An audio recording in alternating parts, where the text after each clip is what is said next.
ये जानकी नाथ क्यों कहा? देखो, इसमें पहले जानकी नाथ कहा और फिर रघुनाथ कहा है। इसका मतलब है कि मातृकुल के सारे गुण धर्म प्रायः कन्याओं में अवतरित हो जाते हैं।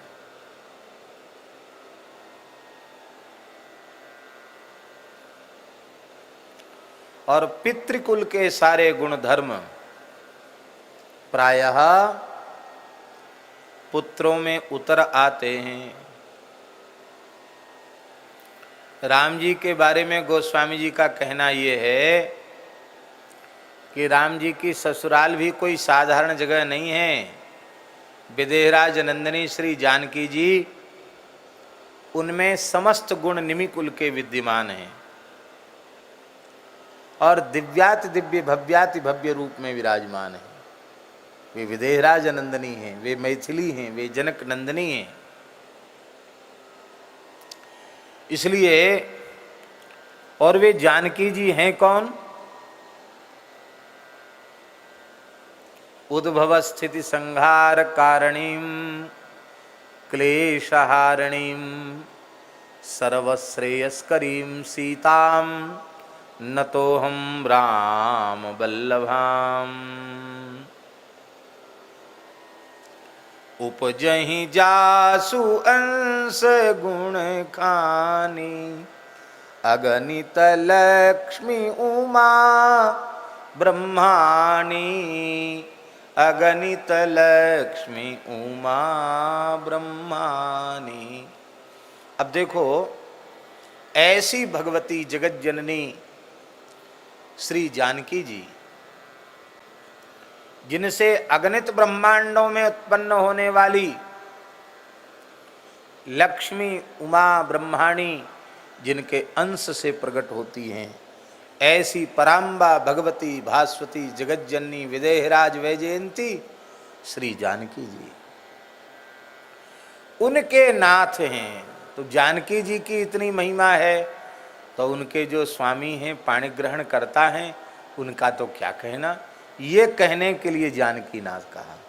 दूसरा भाव, ये अत्यंत मधुर रसयुक्त ध्यान है, इसलिए माधुर्य में वे जानकी नाथ हैं। विश्वनाथ जगन्नाथ तो हैं ही है, पर वे जानकी कांत हैं, जानकी नाथ हैं।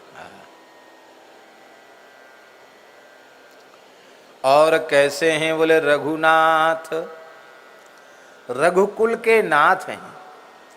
रघुवंशियों में जितने सद्गुण हैं, वे सब सद्गुण राम जी में आकर के अनंतानंत गुणित हो गए, क्योंकि वस्तुतः गुण तो सब भगवान से ही उत्पन्न होते हैं, गुण भगवान में ही रहते हैं। ऐसे हे देव जानकी नाथ रघुनाथ, आप कैसे हैं? बोले राग आदि जो षड विकार हैं, वही है ऐसा अंधकार जिस अंधकार में जीव कुछ समझ ही नहीं पाता है, सर्वथा अपने आप को भूल जाता है, कुछ भी उसको दिखाई सुनाई नहीं पड़ता, कुछ भी समझ में नहीं आता। ये रागादि विकार जीवात्मा के स्वरूप के आच्छादक हैं, जीवात्मा के स्वरूप को ढक लेते हैं, स्वरूप की विस्मृति हो जाती है। स्वरूप विस्मृति ही अंधकार है। इस अंधकार को दूर करने के लिए आप प्रचंड मध्याह्नकालीन सूर्य के समान हैं। देव जानकी नाथ रघुनाथ रागादि तम तरणी तारुण्य तनु तेज धामम। और कैसे हैं? बोले सच्चिदानंद, सच्चिदानंद स्वरूप हैं। ये सच्चिदानंद पद की व्याख्या अनेक पदों में पहले की जा चुकी है। आनंद कंदाकरम,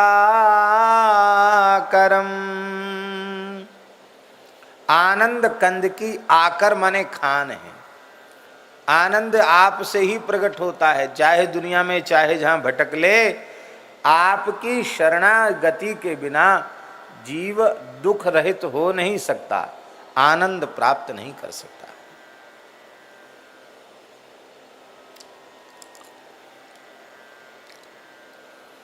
यहां एक बात ध्यान देने की है कि विकारों में गोस्वामी जी ने सबसे पहले राग को लिया, इसके बाद आदि शब्द जोड़ा, रागादि, रागादितम तरणी, रागादि।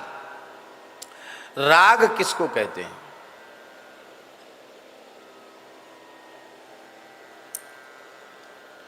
अविद्या जनित 5 प्रकार के जो क्लेश हैं, पंच पर्वा विद्या, पंच पर्व वाली अविद्या, इसके जो 5 क्लेश हैं,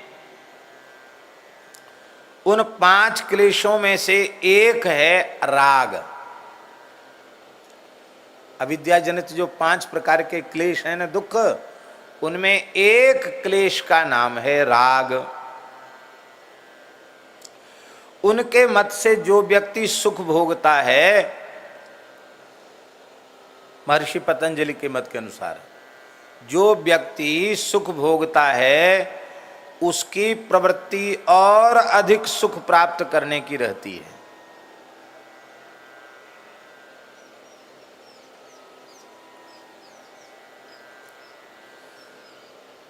चौरे मैदान में बैठे थे, ठंडी गर्मी बरसात सब सह रहे थे, किसी दयालु पुरुष ने झोपड़ी बनवा दी, बाबा जी इसमें रहो। अब झोपड़ी की थोड़ी छाया मिली, सिर ढकने की जगह मिली, तो मन में हुआ आंधी तूफान में बड़ा भय रहता है, छप्पर उड़ जाए, उखड़ जाए, ज़्यादा पानी की धार लगती तो टपकने भी लग जाती है, और कहीं बंदरों ने हिलाया डुलाया तो भी आफत, और कहीं गर्मी में आग लग गई तो पोथी पत्र सब जल के खाक हो जाएंगे। ये ठीक नहीं है।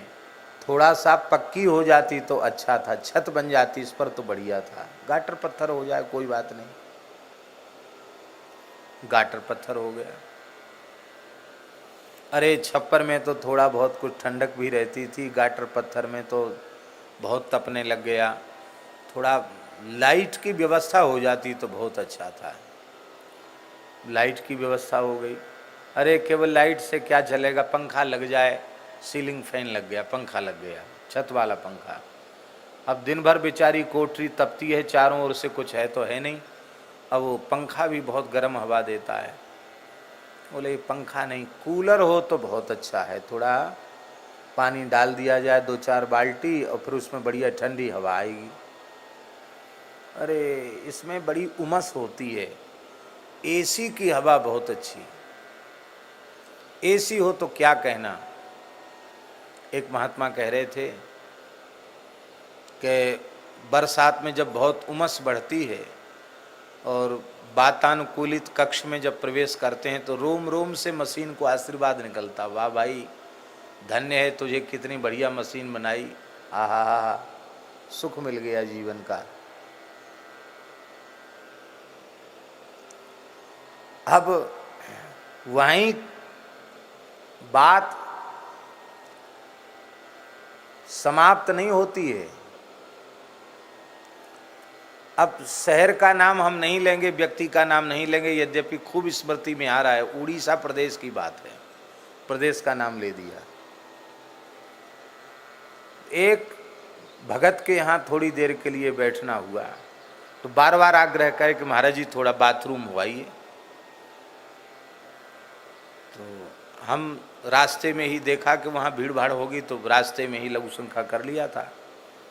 तो हमने मन में सोचा कि लघु शंका तो लगी नहीं है, बाथरूम में जाके क्या करेंगे।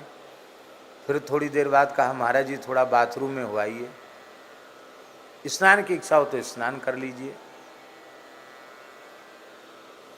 कई बार आग्रह किया तो मैं कहते जाना तो चाहिए, कुछ विशेषता होगी जब तो बार बार आग्रह कर रहा है। तो बाथरूम तो खूब बड़ा था, एक जैसे बड़ा कमरा होता है ऐसे बड़ा बाथरूम था, उसमें कम से कम 2 टन का एसी लगा हुआ था, उसको ठंडा करके बाथरूम को रखा था। हंस कर बोल रहे हैं महाराज जी देखिए ये लगा रखा है इसमें, आप इसमें नहाने में बहुत सुख मिलता है, जो है बहुत अच्छा लगता है, बस यहाँ थोड़ी देर चले जाओ माथे में एकदम हल्कापन आ जाता है। हमारा तो वैसे भगवान की दया से माथा हल्का था, भारी था ही नहीं। तुरंत हम निकल आए। तब समझ में आया कि शौचालय का, बाथरूम का एसी दिखाने के लिए इतना आग्रह था कि मतलब ऐसा नहीं है, यहाँ भी एसी लगा रखा है। मनुष्य की सुख भोग की वासना का अंत नहीं है। अपने सुख भोग की वासना का निरंतर बढ़ते चले जाना, इसी का नाम है राग।